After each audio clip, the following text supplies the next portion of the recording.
महाराष्ट्रातल्या 29 महानगरपालिकांचा निकाल जवळपास स्पष्ट झाला आणि यामध्ये सगळ्यात जास्त लक्ष आणि सगळ्यात जास्त चर्चा होती ती म्हणजे BMCचे मुंबई महानगरपालिकेची. आणि आता मुंबई महानगरपालिकेचं चित्र जवळपास स्पष्ट झालेलं आहे. आपण बघतोय की महायुती 114 आणि ठाकरे बंधूंना जवळपास 72 जागा मिळाल्यात. आता यामध्ये स्पष्ट आहे की बहुमताचं जे मॅजिक फिगर असतं ते भाजपच्या महायुतीनं गाठलेलं आहे.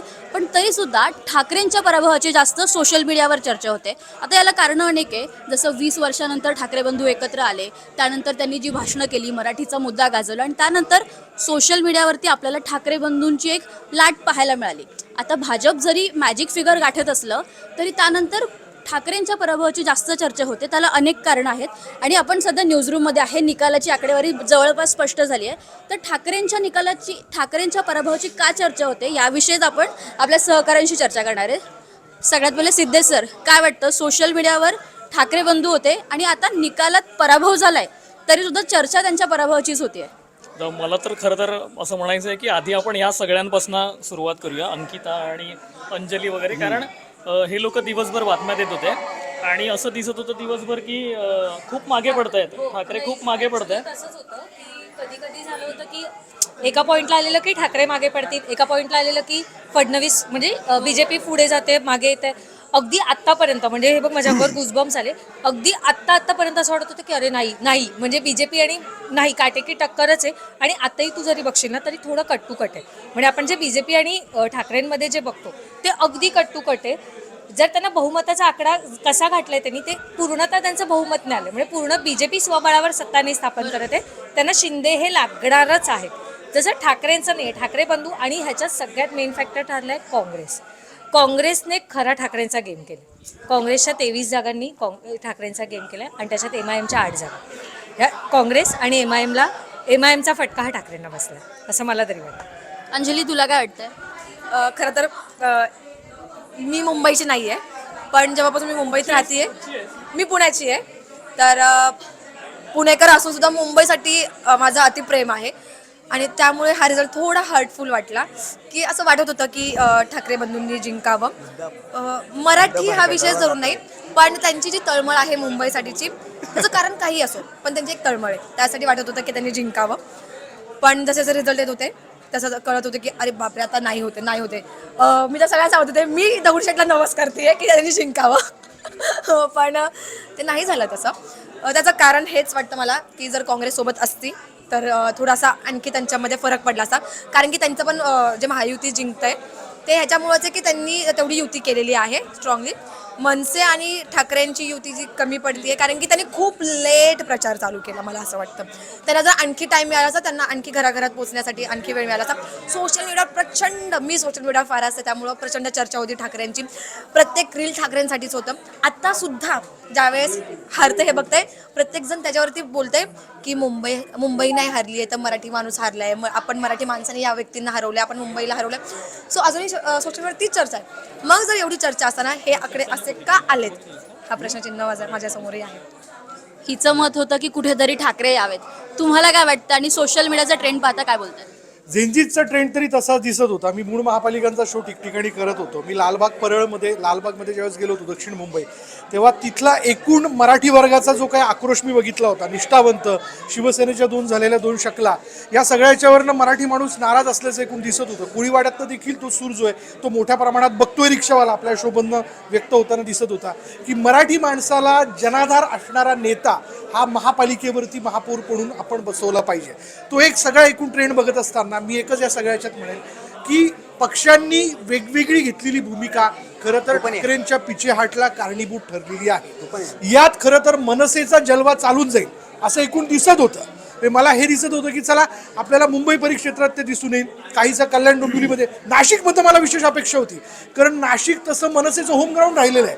मनसे राज ठाकरेंनी त्यांच्या सत्ता कालावधीमध्ये मोठं कामं देखील तिथं केलेली आहेत, पण तिथे देखील का पिछेहाट झाली या कारणांचा खरं तर विचार करणं फार आवश्यक ठरेल. पण मी एवढंच म्हणेल ठाकरेंच्या सगळ्या एकूणच लढतीबद्दल म्हणजे दोन्ही भावांच्या वेल प्लेड. मंडळी त्यांनी ज्या पद्धतीने या ठिकाणी लढत दिलेली आहे, मग ती वेगवेगळ्या फॅक्टरची असेल, त्यामध्ये खरं तर क्रिकेटचा एक प्लेअर असतो ना, म्हणजे मला या सगळ्याच्यात सनत जयसूर्या प्रचंड आठवतो, म्हणजे श्रीलंकेचा कॅप्टन.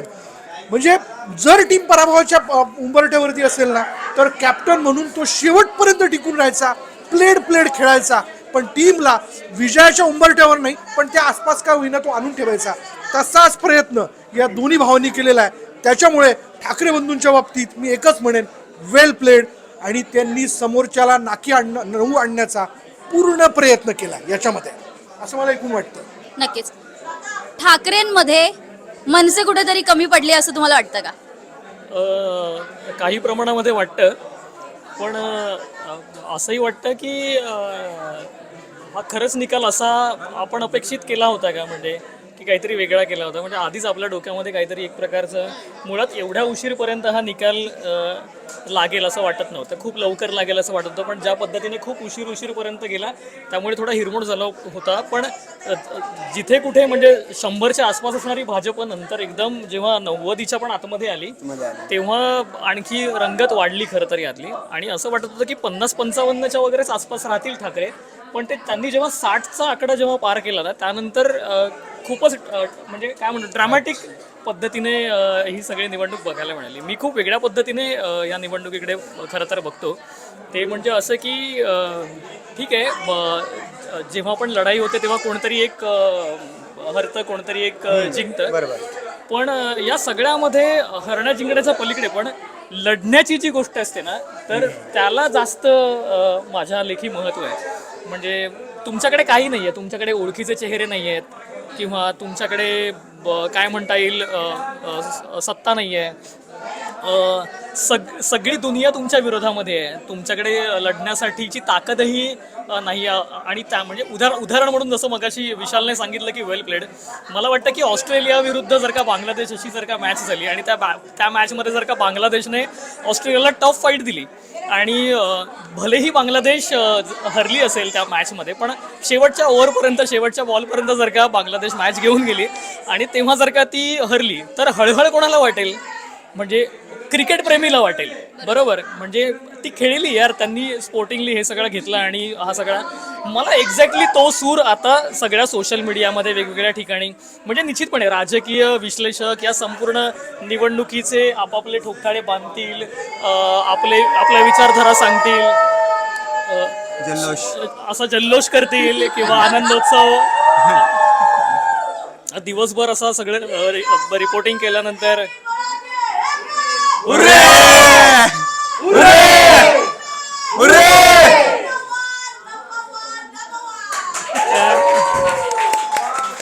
जे या निवडणुकीमध्ये नंबर 1 आलेले आहेत त्यांचं अभिनंदन आहेच, कौतुक आहे.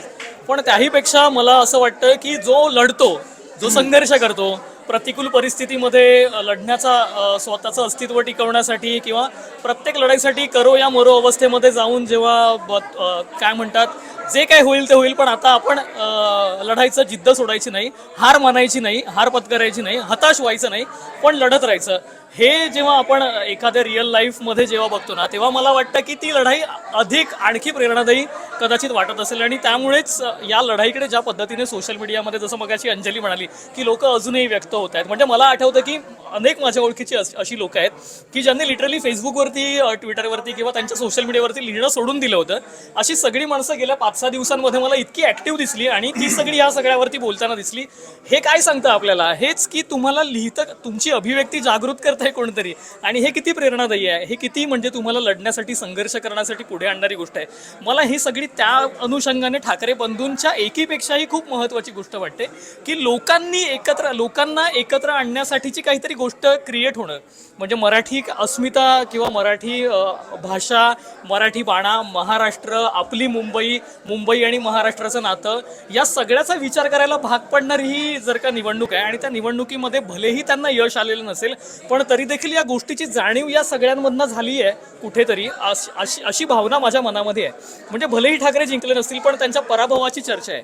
म्हणजे जितकी चर्चा मला वाटतं की बहुमताच्या म्हणजे BMC मधल्या बहुमतामध्ये आलेल्या महायुतीची कदाचित त्या पद्धतीने त्याचं विश्लेषण केलं जाणार नाही किंवा केलं जाईलही कदाचित, मी चुकीचं असेल, पण कदाचित या पराभवाची चर्चा मला असं वाटतं की जास्त होण्याची शक्यता आहे. एक लक्षात घेतलं पाहिजे, मुळातच ठाकरेंमध्ये त्यांचा मूळ गुणधर्म, मूळ स्थायी भाव जो आहे अगदी म्हणजे प्रबोधनकार ठाकरेंपासूनचा, तो त्यांच्या हिमोग्लोबिनमध्ये, तो त्यांच्या रक्तात आहे, ती म्हणजे रस्त्यावरची लढाई. त्याच्यामुळे पुन्हा एकदा या सगळ्याच्या सशक्त विरोधी पक्ष म्हणून महापालिकेत बसत असताना रस्त्यावरची लढाई दोन्ही ठाकरे सोडणार नाहीये हे तितकंच खरं आहे. नाही, आणि आपले जे तरुण मित्र आहेत आपल्यासोबत, ज्यांनी म्हणजे मला माहीत नाही की आता प्रसादने किंवा विनीतने याच्या अगोदरच्या किती महापालिका कव्हर केलेल्या आहेत, पण जेव्हा ठाकरेंच्या या लढाईबद्दल बघितलं जातं त्यावेळी खरं तर हे याच्याकडे सगळ्यात प्रामुख्याने लक्ष जातं ते की तुम्हाला शिवसेनेचा इतिहास किती माहिती आहे. कारण आता जी पिढी ही निवडणूक बघते त्यांच्यापैकी किती जणांना माहिती आहे की शिवसेना फुटल्यानंतर ओळखीचे बहुतांश चेहरे आपल्यासोबत नसताना उद्धव ठाकरेंनी, राज ठाकरेंनी ही सगळी संपूर्ण लढाई कशा पद्धतीने लढली त्यांच्याकडनं जाणून घेऊया आरती. आता यामध्ये अजून एक मुद्दा आहे की जसं तुम्ही म्हणालात की ठाकरे बंधूंमुळे सोशल मीडियावरती लोक व्यक्त होतात, आणि दुसरा महत्त्वाचा मुद्दा आहे की ठाकरेंचे अनेक असे जे उमेदवार होते जे चर्चेतले होते, त्यामुळे सुद्धा ते ठाकरे बंधू चर्चेत राहिले. प्रसाद, तुला काय वाटतं? माझ्याकडे आहे माईक. मला वाटतं की ठाकरे बंधू चर्चेमध्ये होते किंवा ठाकरे बंधूंच्या पराभवाची चर्चा याच्यासाठी की ठाकरे बंधूंनी जो मुद्दा निवडला तो मुद्दा निवडण्यात त्यांना यश मिळालं. म्हणजे उदाहरणार्थ आत्तापर्यंत मुंबई धोक्यात आहे, मराठी माणूस धोक्यात आहे, असे प्रश्न जे काही उपस्थित केले जात होते ते कुणापासून धोक्यात आहे याचं उत्तर पहिल्यांदा ठाकरेंनी त्यांच्या प्रचाराच्या माध्यमातून दिलं.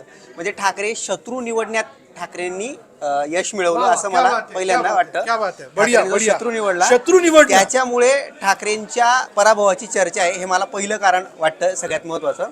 दुसरी गोष्ट म्हणजे सरांनी सांगितलं की ठाकरेंच्या रक्तात जसं रस्त्यावरची लढाई आहे तसं ठाकरेंच्या रक्तात आहे ना त्यांची एक वेगळी शैली आहे. महाराष्ट्राच्या मनात घर करणारी त्यांची एक शैली आहे आणि त्यांनी ती भावनिक साथ दिली आणि त्या भावनिक साथ ती जी दिली ती लोकांनी स्वीकारली खऱ्या अर्थानं. म्हणजे त्यांच्या प्रचाराची जर का आपण लाईन पाहिली तर मराठी माणसा जागा हो, रात्र वैऱ्याची आहे असं म्हणून त्यांनी जी साथ दिली तेव्हा खऱ्या अर्थानं एक वेगळीच म्हणजे आतापर्यंत राज ठाकरेंची आपण जर का भाषणं पाहिलं तर टाळ्या शिट्ट्या आपल्याला त्या भाषणात प्रामुख्याने ऐकायला मिळतात. पण राज ठाकरेंचं असं एकमेव भाषण होतं, मला वाटतं की या दशकातलं असं एकमेव भाषण होतं की ज्यात त्यांनी कधी जास्त खालच्या पातळीवर कुणावर टीका केली नाही, कुणाची मिमिक्री सुद्धा केली नाही. त्यांनी फक्त मुद्द्यांवर ते बोलले आणि त्यांनी पटवून दिलं मराठी माणसाला की तुम्हाला कुणापासून धोका आहे. आणि त्या भाषणात मला वाटतं की 4 मिनिटांचा व्हिडिओ लाखोंच्या गर्दीनं पिन ड्रॉप सायलेन्स होऊन पाहिला होता. आणि तिथूनच मला असं वाटतं की ठाकरेंच्या काय म्हणतात पराभवाची म्हणा किंवा मग त्यांच्या विजयाची म्हणा तिथून खऱ्या अर्थानं चर्चा सुरू झाली होती.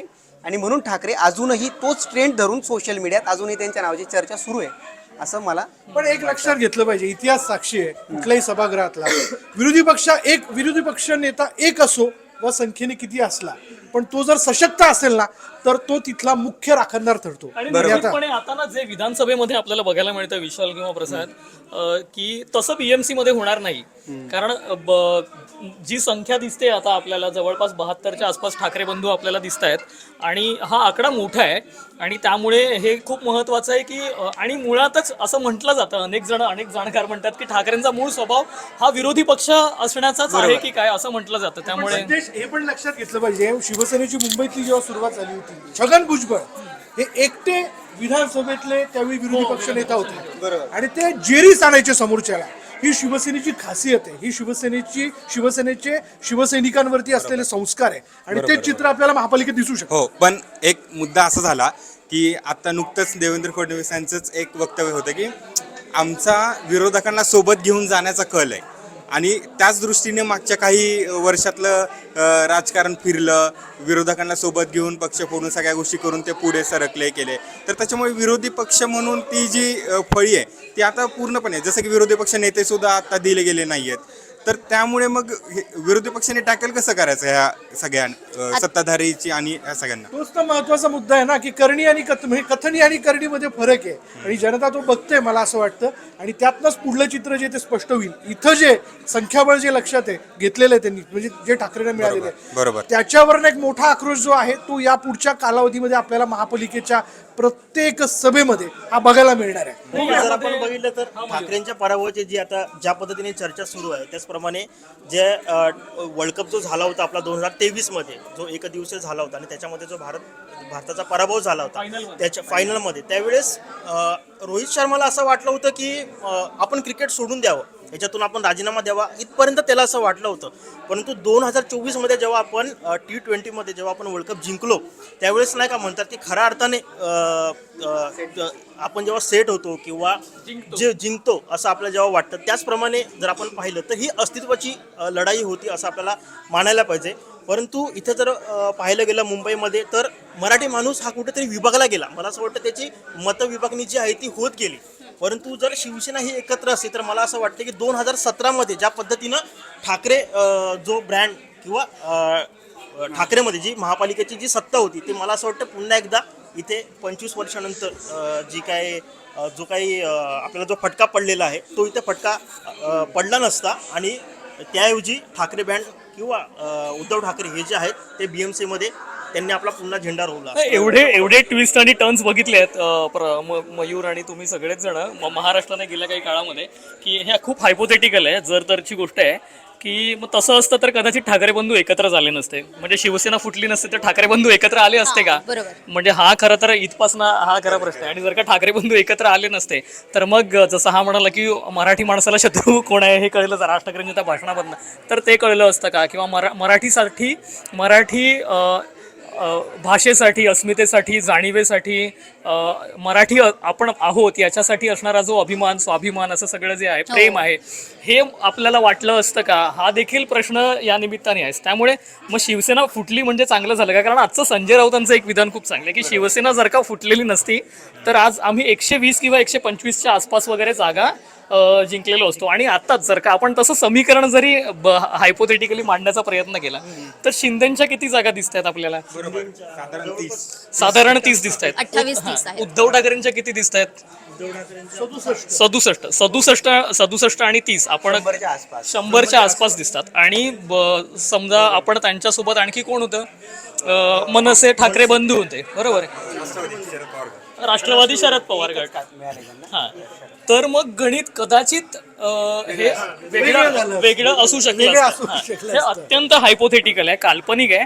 पण मुद्दा असा आहे की मग राज ठाकरे सोबत असते का त्यावेळेला आणि राज ठाकरे सोबत नसते? कारण याच्यामध्ये ना एक असं पण आहे की राज ठाकरेंना 2 अंकी नगरसेवक नाही निवडून आणता आले, पण त्याच राज ठाकरेंच्या भाषणामुळे उद्धव ठाकरेंचे किती नगरसेवक निवडून आलेले आहेत याची देखील चर्चा त्याच पद्धतीनं व्हायला हवी. एक वाक्य आहे, मी सकाळी लोकलमधनं येताना प्रवास करत होतो. अर्थात आपण टीव्हीवर दिसणारे चेहरे आहोत, त्या सगळ्या फर्स्ट क्लासच्या गर्दीमध्ये 1-2 व्यक्तींनी मला ओळखलं आणि त्यात त्यांनी विचारलं काय साहेब काय? मग मी म्हटलं मग 10 निकाल जे ते स्पष्ट व्हायला सुरुवात होईल.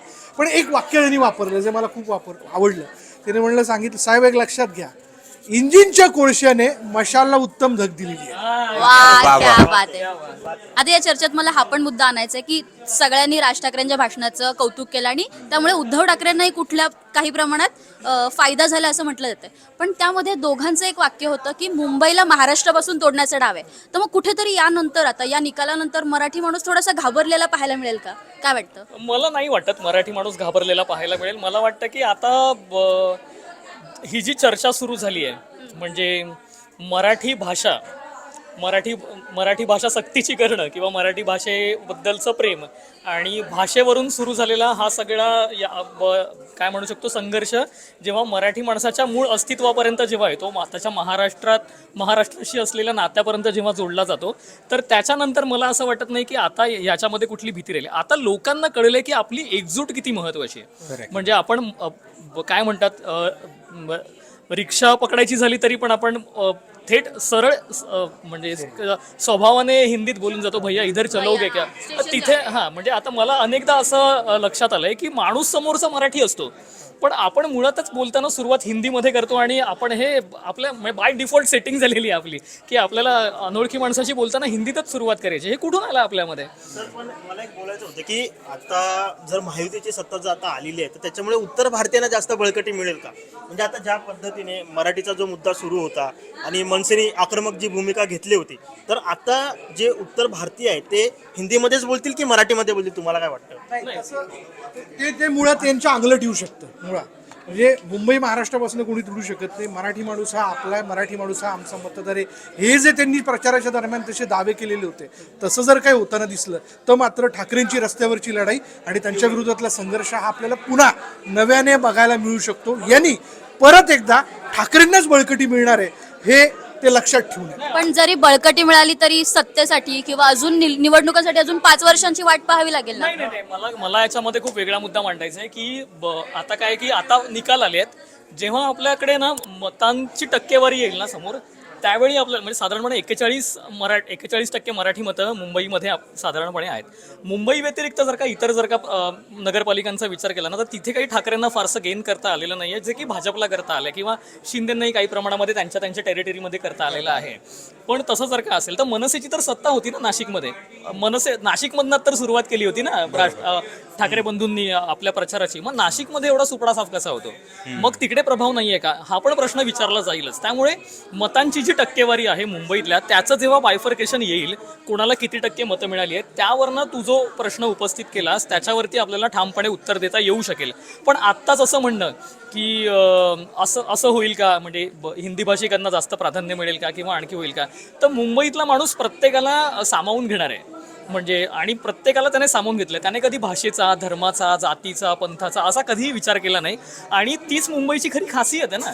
फक्त याच्यामधलं त्याचं मराठीपण जे आहे ते हळूहळू जसं कमकुवत होत गेलं होतं ना, त्याला आता पुन्हा मला असं वाटतंय की ह्या निकालानं पुन्हा एकदा रिवाईव्ह केलेलं आहे. बळकटी देण्यासाठी म्हणून तसं वातावरण तयार झालेलं आहे या सगळ्याच्या प्रश्न निर्माण होतात मुंबईला किंवा तोंडापासूनचा फटकाच जो डाव आहे बसला महाराष्ट्रापासूनचा. का त्याचा? तसं मग होणं हे अशक्य आहे. असे का वक्तव्य का असे वादग्रस्त केले जातात? नाही होत आहेत ते. आता अण्णामाला यांनी केलं होतं वादग्रस्त वक्तव्य. थोड्यापूर्वी सिद्धेशने असं म्हटलं नाही की हे सगळं हायपोथेटिकल आहे, की हे असं झालं असतं तर तसं झालं असतं असं. या निमित्ताने एक गोष्ट लक्षात घ्या की दोन्ही ठाकरे बंधू एकत्र आल्यानंतरची राजकारणातली पुढल्या 5व्या अंकाची एक नवी नांदी किंवा नमन जे ते या निकालाच्या निमित्ताने सुरू झाले. आणि आता या निमित्तानं काय होईल माहितीये का, की मराठी माणसावरती जिथे जिथे अन्याय होतोय, असं जिथे जिथे दिसेल तिथे तिथे आपल्याला ठाकरे बंधू एकत्र दिसतील. आणि हे किती वर्षांपूर्वी दिसलं होतं आपल्याला हे आठवावं लागेल. आणि ते ज्या पिढीने बघितलेलं आहे ती पिढी आता म्हातारी झालेली आहे. आणि आता जी पिढी बघते हे त्यांना एकत्र आलेलं, तर ते अंगावरती काटा आणणार आहे. जसं मगाशी अंकिता म्हणाले, References फक्त आपल्याला पुस्तकात वाचून माहिती आहेत की म्हणजे पुंगी बुजाव लुंगी उठाव हे एकूणच सगळं म्हणजे इव्हन ठाकरेंचा चित्रपट आपण सगळ्यांनीच बघितला त्यांच्यावरती केलेला. त्यांची ही पिढी विशाल पुढे येते ना. अमित आणि आदित्य यांच्यावरती मदार असेल ना. विनीत काय म्हणतो? हां, कारण जर बघितलं तर आदित्यला आवडणारा म्हणजे आदित्यला पसंत करणारा जेनझी वर्ग हा खूप जास्त आहे. म्हणजे आज इथून तिथून सगळी तरुण मुलं त्यांना जर वाटत असेल की आमच्यातला कोणी नेता आहे किंवा आमच्यातला कोणी एक जो आम्हाला आवडतोय, आमच्या एज सर्कलमधला आहे, मुलं नवीन यंग जनरेशनमधला, तर तो चेहरा म्हणून आदित्य ठाकरेकडे नक्कीच बघतायत. आणि जर तुम्ही शिवतीर्थावर झालेलं सभेत बघितलं तर त्या दिवशी आदित्य ठाकरे हे बोलायला समोर उभारले होते. तर त्यांनी शेअर केलं, ज्यावेळेस ते उभारले त्यावेळेस पूर्ण सगळे, मी सुद्धा तिथं होतो, पार्कात गेलेलो होतो, त्या सभेला होतो, तर त्यावेळी सुद्धा सगळे तिथं जमलेले शिवसैनिक पूर्णपणे प्रतिसाद देत होते, पूर्णपणे शांतपणे आदित्य ठाकरेंना ऐकत होते. आणि जसं की उद्धव साहेब असू देत किंवा राजसाहेब असू देत, त्या दोघांचं एकत्र येणं हे त्यांच्या पुढच्या पिढीसाठी सुद्धा खूप निर्णायकारक आणि आशादायी आहे. कारण आज त्यांचं एकत्र येण्याने त्या दोघांना सुद्धा पुढे जाऊन एक दिशा मिळणार आहे नक्कीच. आणि तेही पुढे काही आपल्या समोर आपलं एक चांगलं मराठी माणसाला पुढे घेऊन जायचं ते काम करू शकतात. मला ना खरं तर हे एखाद्या सिनेमासारखं वाटतं. कपूर अँड सन्स वगैरे तुम्ही जर का बघितला असेल ना, तर बघा खूप छान पिक्चर आहे. जेव्हा ना दोन भावांमध्ये जेव्हा संघर्ष असतो आणि दोन भाऊ जेव्हा स्पर्धा करत असतात किंवा त्याचा पगार जास्त आहे, माझा कमी आहे, किंवा मला चांगली नोकरी नाही आहे, त्याला चांगली नोकरी, किंवा तो हुशार आहे, मी ड आहे, असं जेव्हा दोन भावांमध्ये असतं आणि कट टू अरे माझ्या भावाला असा भारी पगार आहे, माझा भाऊ खूप भारी करतो, असं जेव्हा छोटा भाऊ स्वतःच्या मोठ्या भावाबद्दल कौतुक करतो, तेव्हा असलेला त्यांच्यातला बॉन्ड, म्हणजे हे असं एकदम काय म्हणतात पान उलटल्यासारखं जेव्हा आपण एकदा बघतो ना, तर बघण्याची दृष्टीच बदलून जाते आपली. आणि तेच होतं या मुलांच्या बाबतीमध्ये. आणि ज्या पिढीमधनं आपण ज्या काय म्हणू शकतो, ज्या संक्रमणामध्ये आपण आहोत, म्हणजे टी व्ही मीडिया, म्हणजे paper media, T V media, to social media, internet, Orkut, Facebook ते इंस्टाग्राम किंवा स्नॅपचॅट, म्हणजे हे जे ट्रान्झिशन आहे ह्या ट्रान्झिशन मधनच कळतंय आपल्याला की ही जी पिढी आहे ती पिढी कशा पद्धतीनं एकत्रित येऊन एकमेकांना काय म्हणतात कॉम्प्लिमेंट करते एकमेकांसाठी पुढे सरसावते. म्हणजे जेव्हा ते काल मुंबादेवीला जेव्हा गेले होते तेव्हा पण तुम्ही त्यांची बॉडी लँग्वेज बघा, म्हणजे व्हिज्युअल्स कसे दिसत आहेत, ते एकमेकांना कसं तू पुढे ये फोटो काढायला किंवा नाही तू करून घे नमस्कार वगैरे, हे जे आहे ना जसं घरातल्यासारखं आहे ना ते एकदम वातावरण. तर हे खूप मला वाटतं की आशादायक चित्र आहे आणि हे प्रत्येकाला बघायचं असतं. म्हणजे दोन कुटुंब जी एकेकाळी एकमेकांचं तोंडही बघत नव्हती ती एकत्र आली, ती एकत्र येऊन एकमेकांसोबत वेळ घालवत आहेत, टाइम स्पेंड करतात, एकमेकांना कॉम्प्लिमेंट करतात. ही मोठी गोष्ट आहे. म्हणजे ठीक आहे राजकारण होत राहील, सत्ता येत राहील जात राहील, निवडणुका होत राहतील जात राहतील, पण ज्यावेळी कुटुंब एक असतं ना, जेव्हा कुटुंबाचा पाठिंबा असतो ना त्यावेळी तुम्ही मिरॅकल्स करू शकता. आणि ती गंमत खरं तर मला वाटतं की या निमित्तानं संपूर्ण महाराष्ट्रानं पाहिली, याची देही याची डोळा पाहिली आणि ती मोठी गोष्ट आहे. म्हणजे जागा कमी होतील किंवा जास्त होतील किंवा आणखी महापौर कुणाचं होईल काय होईल वगैरे वगैरे सगळं खूप नंतरचं, किंवा शिंदेच परत म्हणजे सगळ्या सेना खरं तर एकत्र येतील का महाराष्ट्राच्या एकीसाठी वगैरे, असं पण म्हणजे खूप वेगवेगळ्या लेवलवरती चर्चा सोशल मीडियामध्ये सुरू आहे. होऊ शकतं. म्हणजे आत्ताचं चित्र जर पाहिलं तर काही वेगळं काही दिसत नाही. महाराष्ट्रात आता काहीही होऊ शकतं आणि असे मीम सुद्धा सोशल मीडियावर व्हायरल होतात. तर मगाशी विनीतने आदित्य ठाकरेचा जो मुद्दा आहे तो मांडला होता की जी जेनजी आहे ती आता त्याला खूप अशी फॉलो करते. 2022च्या पहिलेचे जर आदित्य ठाकरे बोलले आणि त्यानंतरचे म्हणजे शिवसेना फुटीच्या पहिले आणि आधीचे, तर खूप असे आता आदित्य ठाकरे खूप असे आक्रमक असे होताना पाहायला मिळत आहेत. म्हणजे त्यांची आता प्रत्येक भाषणं बघितली, विधानसभेतली भाषणं बघितली तर प्रत्येक त्यांनी आपलं जे भाषण असेल किंवा विधानसभा असेल ते गाजवलेले पाहायला मिळते. परंतु आता ज्यावेळी दादरच्या शिवाजी पार्कवर जेव्हा भाषण झालं तेव्हा त्यांना माहिती पण नव्हतं की माझं भाषण होणार आहे म्हणून. परंतु जेव्हा त्यांना माहिती झालं आणि जेव्हा ते भाषण द्यायला उभा राहिले जेव्हा उद्धव ठाकरे हे शिवतीर्थावरती गेले होते राज ठाकरेंच्या घरी, तेव्हा ते टेरेसवरती जाऊन त्यांनी आदित्य ठाकरेंचं भाषण पाहिलं आणि अशा पद्धतीची जी पोस्ट आहे ती त्यांनी देखील शेअर केली होती. म्हणजे जेव्हा आदित्य ठाकरे भाषण करत होते तेव्हा उद्धव ठाकरे म्हणजे हे जे ठाकरे बंधू होते ते टेरेसवरती जाऊन त्यांचं भाषण ऐकत होते. म्हणजे ज्या पद्धतीने आता जी आक्रमक शैली त्यांची झालेली आहे त्यामुळे मला असं वाटतं की कुठेतरी जी जेनजी आहे ती त्यांना आता फॉलो करते.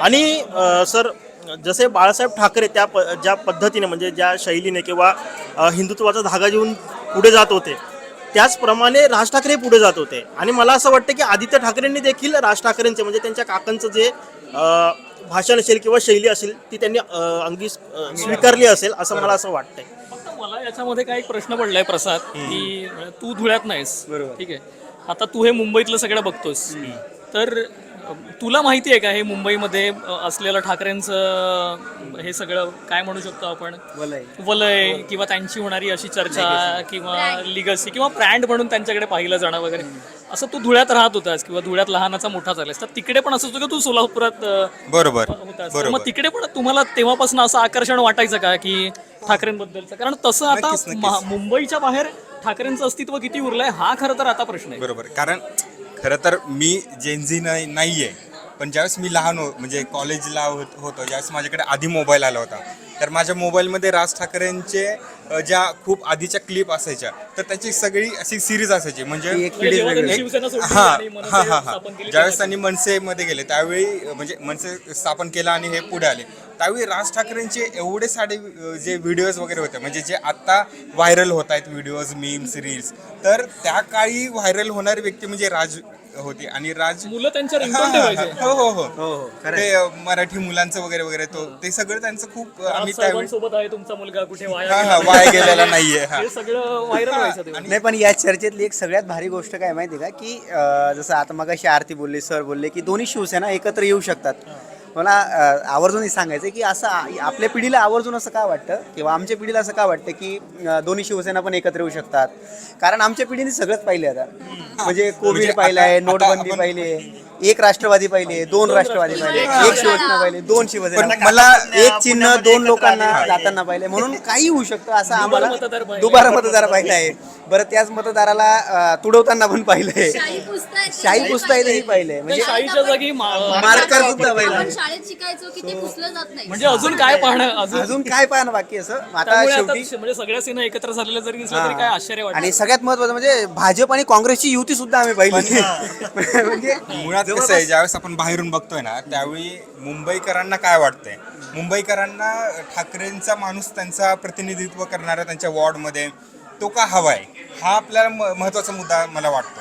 कारण आपल्यातला एक माणूस पाहिजे जो आपली कामं करेल, आपल्याला सगळ्या आपल्या ज्या अडीअडचणी आहेत त्या समजून घेणार असेल. जसं की राज ठाकरे सुद्धा त्यांच्या सभेमध्ये म्हणाले होते की तो मूळचा तिथला पाहिजे, ज्याला तिथल्या सगळ्या समस्या सगळ्या गोष्टींची त्यांना एक अंदाज असो ह्या सगळ्या विषयावर. बरोबर. कदाचित त्यामुळे मुंबईकरांना सुद्धा, जसं की तुम्ही म्हणताय की नाशिकमध्ये हे का घडलं नाही पण मुंबईमध्ये हे का घडतंय, तर मुंबईकरांना ते वाटतं की त्यांचा प्रतिनिधित्व करणं, त्यांच्या जवळचा माणूस इथं BMC मध्ये महानगरपालिकेत महापौरच्या तिथं बसावा वगैरे. तर आता आपण अनेक ठिकाणी पाहिलं की मनसे म्हणजे कुठेही काम काही अडलं, आता आपण अनेक बातम्या पण करतो, कुठेही संकट आलं तर मनसेनी पुढे असतात. हां, मग अनेक ठिकाणी, आता मी नवी मुंबईतून येते तर नवी मुंबईमध्ये कुठेही राडा असेल किंवा कोणाची काही कामं असेल तर प्रत्येक ठिकाणी मनसे आपल्याला आघाडीला दिसते. पण आजचे जर निकाल पाहिले, नवी मुंबईत 111 जागा आहेत पण मनसेचा फक्त एक नगरसेवक निवडून आलाय, भाजप आणि महायुती तिथे जिंकले. मग कुठेतरी हा पण प्रश्न आहे की लोक म्हणतात की राज ठाकरेंच्या सभेला गर्दी होते, लोकांना कामासाठी मनसे हवी आहे, पण मतांमध्येच ते उतरत नाही. मग हा पण एक मोठा प्रश्न आहे. याच्या मागचं कारण काय वाटतं मयूर तुला? मला पण तेच वाटतं, कारण की आता ज्या पद्धतीने हिने म्हटलं की ठाण्यामध्ये जर आपण पाहिलं तर ठाण्यामध्ये अविनाश जाधव हे जास्त आक्रमक आहे मनसेमधून. म्हणजे तळागाळातला कुठलाही प्रश्न असो तेव्हा तो जो माणूस आहे तो पहिल्यांदा धावतो आणि त्याच्यानंतर जे इतर जे पक्ष असतील किंवा ठाकरे गटातले असतील त्यानंतर ते मदतीसाठी धावतात. परंतु मला काय वाटतं माहिती आहे याच्या मागचं कारण, म्हणजे आताच्या पिढीच्या भाषेतच सांगायला जायचं तर व्ह्यूज सगळे, म्हणजे सगळे व्ह्यूज आहेत. आत्ताच्या पिढीकडे व्ह्यूज सगळे आहेत, पण शेअर कुठली गोष्ट करायची याच्याबद्दल ते फार चुझी आहेत. म्हणजे ते सगळं बघतात, ते सगळ्यांचं सगळं बघतात, ते सगळ्यांचे स्टेटस बघतात, ते सगळ्यांच्या स्टोरीज पाहतात, पण लव कोणावरती रिॲक्ट करायचंय, कुठली स्टोरी कोणाला शेअर करायची याच्याबद्दल ते प्रचंड चुझी आहेत. आणि तेच मला वाटतं की समजून घ्यायला लागेल ह्या सगळ्या राजकारण्यांना देखील की या पिढीला काय हवं आहे, ही पिढी काय बघते आणि ही पिढी कशा पद्धतीनं विचार करते आणि तशाच पद्धतीनं आपण त्यांच्यासमोर पोहोचतोय का, तर त्यांना देखील त्यासाठी स्वतःला तयार करावं लागेल. आणि ज्या माध्यमांमध्ये ही पिढी त्यांचं जग शोधते त्या माध्यमांमध्ये आपण पोचलेलो आहोत का हे देखील त्यांना चाचपडून बघायला लागेल. ही मला सगळ्यात महत्त्वाची गोष्ट वाटते या निमित्ताने. अर्थात हे सगळं मुंबईबद्दल झालं, पण तुम्ही मुंबईच्या बाहेरून जर का हा व्हिडिओ बघत असाल तर तुम्हाला काय वाटतं तेही सांगा. आणि मुंबईच्या बाहेर ठाकरेंचं अस्तित्व धोक्यात आलंय का महापालिकांमध्ये हेही तुम्ही आम्हाला सांगायला विसरू नका. काय माझ्याकडनं राहिलं असेल तर आरती कन्क्लूड करा. नाही, एकच शेवटचं सांगते की ब्रँडची बँड वाजेल हे सगळे वक्तव्य होत राहिली, पण एक नक्की आहे की ब्रँड कधी संपत नाही असं फडणवीस सुद्धा म्हणालेले. त्यामुळे जरी ठाकरेंचा पराभव झाला असला तरी युवा पिढीमध्ये असेल, सोशल मीडियामध्ये असेल तर ती जिवंत आहे. म्हणजे इथून पुढे फक्त आपल्याला बघावं लागेल की विकास होतोय का, हे आपल्याला पाहणं आता गरजेचं. तर मग ठाकरे जरी काय बोलतात, ठाकरे जरी सत्तेत नसले तरी सोशल मीडिया रस्त्यावर आपल्याला पाहायला मिळतील हे नक्की आहे. तुमच्याकडे पण ठाकरेंचं कसं वलय आहे आणि कशी ताकद आहे दोन्ही ठाकरे बंधूंची, मनसेची, शिवसैनिकांचं, हे आम्हाला कमेंटमध्ये सांगायला विसरू नका.